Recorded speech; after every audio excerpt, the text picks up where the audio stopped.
The camera is a 100% vectored out instrument. The audience is a 100% vectored out instrument. The audience comes to the theater or to the movie theater or to their homes, sitting on their living rooms in front of their television sets, and they have nothing being demanded of them. In fact, what they're doing is they're saying, compel me to watch you. That's why I downloaded this video. That's why I've come to this theater. That's why I'm at this movie theater. That's why I'm gonna change the channel. Compel me to watch you. The camera is 100% focused out. But if you're focused in on yourself, the camera can't see you. If you're 80, 75% focused on your partner and somewhat worried about your performance and your ego is raging and you're thinking through the scene and you're hoping to try to get emotional and you can't remember what your action was and what's my line of dialogue or whatever it is, that's about you. And suddenly your humanity shuts down and the camera goes, ugh, and can't really see you. They say that great actors pop on screen. They pop electrically, and they do. But everybody pops electrically on screen when they're not focused on themselves. All right, I remember when I was younger, a friend of mine showing me his bar mitzvah video. The bar mitzvah video is like the video of, the bar mitzvah party. And then it lands on his Uncle Maury. And Uncle Maury is hilarious. And he's telling this story and everybody's laughing and he's charismatic and the camera's just sucking him up and you're watching him. But Uncle Maury's not aware there's a camera on him. He's popping.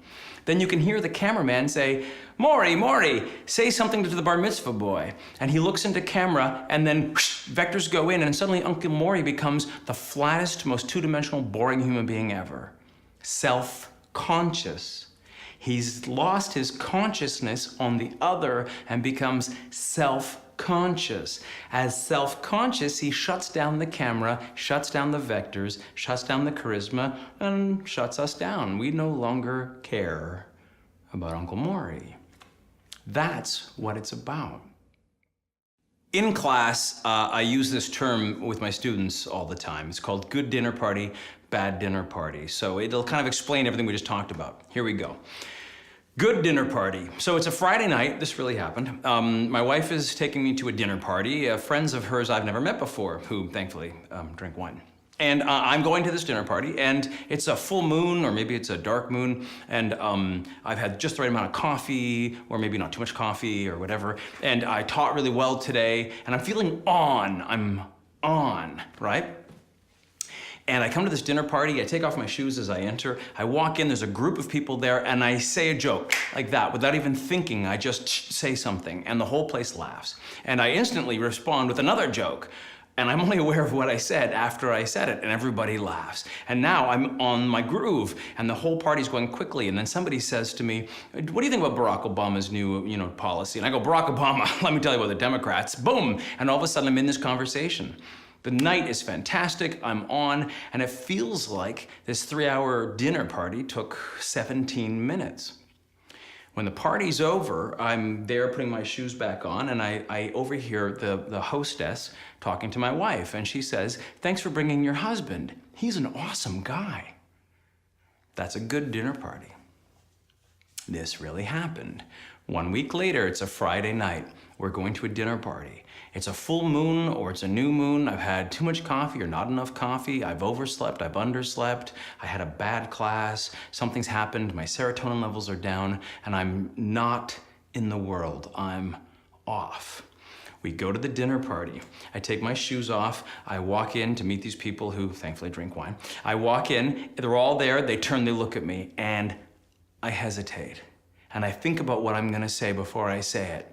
And that little second of hesitation, everyone turns away just as I say the joke and nobody hears it. Then somebody realizes I said something, they all turn back, I hesitate again and I go quiet. They turn away. And now my energy, my vectors, my self-consciousness starts to grow.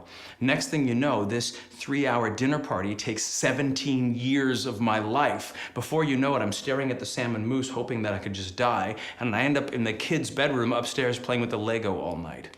Finally, 17 years later, I'm putting my shoes on and I overhear the hostess talking to my wife. And she says, hey, thanks for bringing your husband. Is he okay? bad dinner party. Right? We've all been there. On, vectored out, connected, no hesitation, it's about the people. Off, it's about me, I'm imploding, I'm internalized, my vectors are in, I fall apart. Here's the thing. You are an actor. You're being paid to have a good dinner party on cue.